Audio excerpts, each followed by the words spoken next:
करने का सपना देखता था। असल में जो भी कैदी उस वर्कशॉप में 2 दिन काम करेगा, उसकी जेल की सजा से 3 दिन कम हो जाते थे। साथ ही वर्कशॉप में काम करते हुए ध्यान काम पर ही लगा रहता और दिन आराम से कट जाता।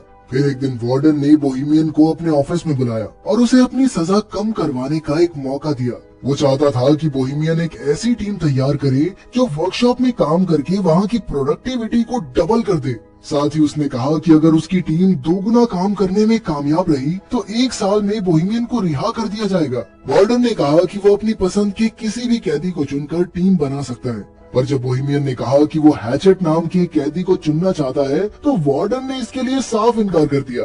असल में हैचेट काफी खतरनाक कातिल था जिसने 2 लोगों को बेरहमी से मार डाला था। लेकिन जब बोहेमियन ने कहा कि वो बहुत मेहनती है, वो जरूरी है टीम के लिए, तो फिर वार्डन उसकी बात मान ही गया। आखिरकार बोहेमियन ने अपनी टीम बनाई जिसमें हैचेट, नीडल, बूढ़ा मास्टर और क्रेसी नाम के कैदी शामिल थे। बोहेमियन के दोस्त हैचेट से थोड़ा डर रहे थे, तो बोहेमियन ने उन्हें समझाया कि हैचेट से बिना बात किए उसे बस अपना काम करने दो। असल में बोहेमियन और हैचेट काफी अच्छे दोस्त थे, क्योंकि कुछ समय पहले हैचेट ने बोहेमियन की जान बचाई थी। खैर जल्द ही उनकी टीम काम करने वर्कशॉप में आ पहुंची। वहां जाकर नीडल एक गार्ड को चिढ़ाने लगा, जिससे गार्ड को बहुत गुस्सा आया। पर अभी वो नीडल को पीट नहीं सकता था, क्योंकि उन्हें वर्कशॉप का बहुत जरूरी काम करना था। खैर फिर हम देखते हैं कि सभी कैदी काम करने की तैयारी कर रहे थे। कुछ देर बाद गार्ड ने वहां आकर सबको चॉकलेट्स दी, क्योंकि उसकी पत्नी ने एक लड़के को जन्म दिया था। लेकिन बाद में कैप्टन ने गार्ड को चेतावनी देते हुए कैदियों से दूरी बनाकर रखने को कहा, क्योंकि उनमें और जानवरों में कोई फर्क नहीं। अगर उन्हें लगा कि गार्ड नरम स्वभाव का है तो उसे कच्चा चबा जाएंगे। उधर बोहेमियन की टीम की मुसीबतों की शुरुआत हो गई थी जब हैचेट ने मशीन चालू करने से इनकार कर दिया। कैप्टन ने बोहेमियन को इशारा किया तो वो हैचेट के पास गया और तब हैचेट ने उसे बताया कि मशीन में एक कबूतर फंसा हुआ है। अब उन सब ने मिलकर मशीन खोलने की कोशिश की, मगर उनके पास इस काम के लिए औजार ही नहीं थे। तभी कैप्टन और गार्ड वहाँ उन्हें देखने आए कि यहाँ चल क्या रहा है। हालांकि मशीन में कबूतर फंसा हुआ था, लेकिन कैप्टन ने फिर भी मशीन चालू करने का हुक्म दिया। फिर कैप्टन ने गार्ड को मशीन चलाने को कहा, मगर जैसे ही गार्ड बटन दबाने लगा, हैचेट ने उसे गर्दन से पकड़ लिया और कहने लगा कि जब तक कबूतर आजाद नहीं होता तब तक किसी कीमत पर मशीन शुरू नहीं होगी। तभी अचानक नीडल ने पीछे से कैप्टन पर हमला करके उसे बेहोश कर दिया। फिर उसने क्रेसी को दरवाजा बंद करने को कहा। ये सब देखकर बोहेमियन काफी घबरा गया, क्योंकि मामला हाथ से निकलता जा रहा था। अब कैप्टन और गार्ड उनके कब्जे में थे और वो आगे के प्लान के बारे में सोचने लगे। बोहेमियन ने कहा कि वो पुलिस को फोन करके सब कुछ सच बता देगा, पर हैचेट ने उसे धमकाकर कहा कि अगर उसने ऐसा कुछ किया ना तो वो कैप्टन को मार डालेंगे। जिस पर कैप्टन ने गुस्से में कहा कि उनमें से कोई भी जिंदा नहीं बचेगा, जिससे वो सभी काफी डर गए। फिर बोहेमियन ने कहा कि उन्हें कैप्टन और गार्ड को छोड़कर फिर से काम पर लग जाना चाहिए। मास्टर और क्रेसी भी बोहेमियन की बात से सहमत थे, पर नीडल जानता था कि अगर उसने कैप्टन को छोड़ दिया तो वो अपनी जान से हाथ धो बैठेगा। फिर बोहेमियन ने हैचेट से गार्ड को छुड़वाने की कोशिश की, लेकिन हैचेट ने कहा कि जब तक वो कबूतर आजाद नहीं होता तब तक काम शुरू नहीं होगा, मतलब नहीं होगा। अब बोहेमियन ने फिर से मशीन खोलने की कोशिश की, मगर वो नाकामयाब रहा। तब हैचेट ने कहा कि अगर ये कबूतर मारा गया ना तो मैं इस गार्ड को भी मार दूंगा। ये सुनकर कैप्टन हंसकर कहने लगा कि हैचेट एक छोटे से पक्षी के लिए इतना हंगामा क्यों कर रहा है।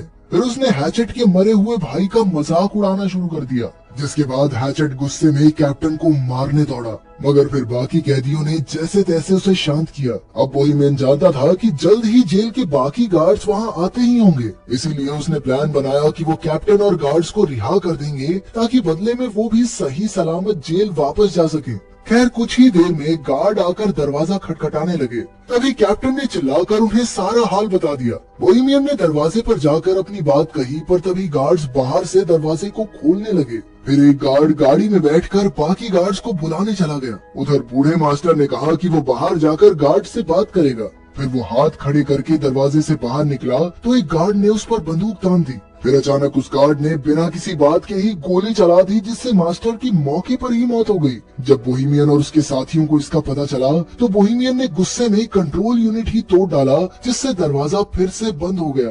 फिर कुछ समय बाद जेल वार्डन और एम्बुलेंस वहां पहुंच गई। वार्डन ने कहा कि वो उन कैदियों से बात करके मामला सुलझाना चाहता है। वार्डन ने पुलिस वालों को दूर भेजने की कोशिश की ताकि कैदी डर कर कोई गलत कदम न उठा ले, मगर पुलिस चीफ तो वहाँ से हिलने को तैयार ही नहीं था। उधर कैदियों की टोली अंदर ही फंसी हुई थी और उन्हें कुछ समझ नहीं आ रहा था कि क्या करें। फिर बोहेमियन ने कैप्टन को पानी पिलाया और कहा कि उन्हें दरवाजा खोलकर खुद को पुलिस के हवाले कर देना चाहिए, पर क्रेसी ने कहा कि उन सब का भी वही हाल होगा जो बूढ़े मास्टर का हुआ। तभी हैचेट ने भी धमकी देते हुए कहा कि अगर उनमें से किसी ने भी दरवाजा खोला तो वो गार्ड और कैप्टन को जान से मार देगा, फिर अपना अपना देख लेना तुम लोग।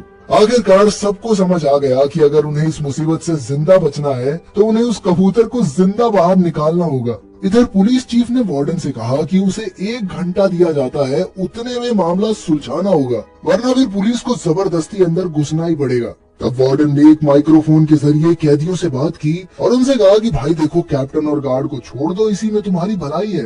वार्डन ने उन्हें विश्वास दिलाने की कोशिश की कि उन्हें कुछ भी नहीं किया जाएगा और इस हरकत को बस एक गलती मानकर भुला देंगे। तब बोहेमियन ने एक बार फिर से मशीन खोलने की कोशिश करने की सोची और साथ ही उसने कैप्टन से चाबी लेकर हैचेट को जंजीरों से रिहा कर दिया। जब नीडल ने इसका विरोध किया तो बोहेमियन ने कहा कि वो कबूतर को आजाद करके ही दरवाजा खोलकर खुद को पुलिस के हवाले करेंगे। इस बात से नीडल और बोहेमियन के बीच हाथापाई शुरू हो गई। नीडल एक औजार से बोहेमियन की जान लेने ही वाला था कि हैचेट ने उसे पीछे से उठाकर दीवार पर दे मारा। इसके बाद वो सब मशीन खोलने में जुट गए। फिर हैचेट ने अपनी बाजुओं के जोर से कुछ ही देर में ढक्कन खोल दिया, लेकिन अब भी एक और परत उतारनी बाकी थी। उन्होंने देखा कि कबूतर अब भी जिंदा था। तब बोहेमियन ने हैचेट से पूछा कि वो एक कबूतर को बचाने के लिए इतना जोर क्यों दे रहा है। फिर हैचेट ने उसे बताया कि उसे हर रोज डरावने सपने आते हैं जिसमें उसे एक कब्र में जिंदा दफना दिया जाता है। वो बुरी तरह चिल्लाता है, मगर अंत में वहीं दम घुटने की वजह से उसकी मौत हो जाती है।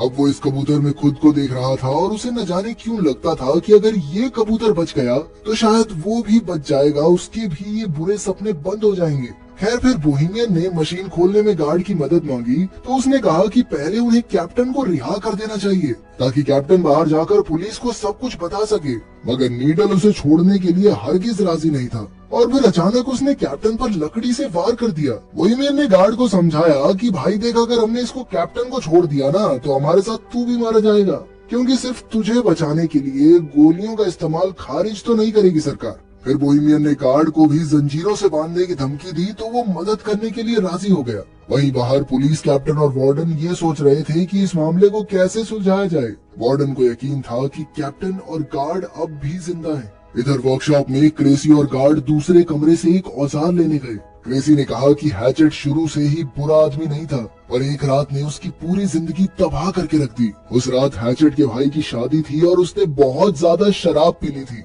जब हैचेट के भाई ने उसे रुकने को कहा तो नशे में हैचेट ने अपने भाई को ही मार डाला। जब उसके पिता ने उसे रोकने की कोशिश की तो हैचेट ने उनकी भी जान ले ली। कुछ देर बाद जब उसे होश आया तो उसने पछतावे में खुद को पुलिस के हवाले कर दिया। खैर, फिर सभी कैदी मशीन खोलने की कोशिश में जुट गए। तभी बाहर से वार्डन ने बोहेमियन को बात करने के लिए दरवाजे पर बुलाया। असल में उनकी मोहलत का 1 घंटा बीत चुका था, मगर बोहेमियन ने कहा कि उन्हें कबूतर को जिंदा बाहर निकालने के लिए 1 घंटे का समय तो और लगेगा।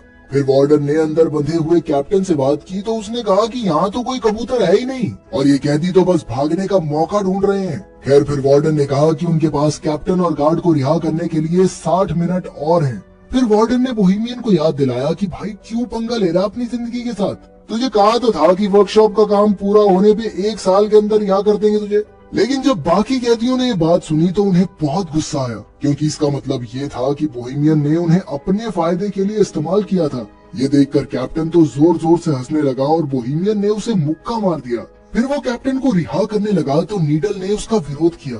तब बोहेमियन ने कहा कि वो सिर्फ कैप्टन को रिहा करेंगे और गार्ड को बंदी बनाकर रखेंगे। फिर जब बोहेमियन कैप्टन को लेकर बाहर आया तो अचानक पुलिस चीफ ने उन पर गोलियां चला दी। अब बोहेमियन तुरंत कैप्टन को वापस अंदर ले आया और मामला फिर बिगड़ गया। उधर बाहर वार्डन ने गुस्से में पुलिस चीफ के मुंह पे मुक्का मारा, पर चीफ ने कहा कि क्या हो गया भाई, उनका समय खत्म हो गया है, बाहर निकालना चाहिए हमारे सोल्जर को। तभी वहाँ एक ट्रक में कई सिपाही आ पहुंचे। वहीं दूसरी ओर सभी कैदी मशीन के ढक्कन में छेद करने में कामयाब रहे। फिर बोहेमियन ने उसमें अपना हाथ डालकर कबूतर को बाहर निकालने की कोशिश की, मगर वो उसके हाथ नहीं लगा। नीडल ने तो ग्राइंडर की मदद से ढक्कन को काटने की भी कोशिश की, लेकिन कोई फायदा नहीं हुआ। आखिरकार उन्होंने एक और छेद करने का फैसला किया, मगर उनके पास जरूरत के औजार नहीं थे। तब बोहेमियन ने कैप्टन से औजारों वाले कमरे की चाबी ले ली। वहीं बाहर सिपाहियों ने वर्कशॉप के ऊपर धावा बोलने की तैयारी कर ली थी। अंदर कैदी वेल्डिंग मशीन से लोहा पिघलाने में लगे थे, मगर उन्हें मशीन चलानी ही नहीं आती थी। तब कैप्टन उनकी मदद के लिए आगे आया। इधर कैप्टन लोहा पिघला रहा था और उधर सिपाहियों ने दरवाजे पर बॉम्ब फोड़ने की तैयारी कर ली। आखिरकार कैदी मशीन खोलने में कामयाब रहे, मगर वो कबूतर तो वहाँ से उड़ना ही नहीं चाहता था। तभी कैप्टन ने अपनी बंदूक निकालकर कैदियों पर तान दी, लेकिन अचानक हैचेट ने कूदकर उसकी गर्दन पकड़ ली। फिर हैचेट ने उसका सर कुचलकर उसे बेरहमी से मार डाला और ये देखकर गार्ड की तो सिट्टी पिट्टी गुम हो गई। इसके बाद हैचेट ने कबूतर को बाहर निकाला और उसे पानी से साफ किया। तभी अचानक दरवाजे पर जबरदस्त धमाका हुआ और कई सिपाही अंदर घुस आए। सभी कैदी डरकर जमीन पर लेट गए, मगर हैचेट खड़ा हुआ और उसने कबूतर को हवा में उड़ा दिया। तभी पुलिस चीफ ने गोली चलाने का हुक्म दिया और इस वारदात के बाद हैचेट की मौके पर ही मौत हो गई। लेकिन बाकी कैदी जमीन पर लेटे हुए ही कबूतर के आजाद होने की खुशी मनाने लगे। पुलिस चीफ ने उन्हें भी मारने की कोशिश की, मगर पीछे से गार्ड ने उसे रोक दिया। गार्ड ने झूठ कह दिया कि हैचेट ने उन सबको बंदी बना रखा था और इसी वजह से कैदियों को बिना किसी सजा के वापस जेल भेज दिया गया। बोहेमियन और उसकी टीम के लिए हैचेट हीरो बन गया और वहीं कबूतर को आजाद करते ही हैचेट की जिंदगी का मकसद पूरा हो गया और वो चल बसा। तो क्या आपके हिसाब से हैचेट ने सही किया? कमेंट्स में जरूर बताना। मिलते हैं अगले वीडियो में।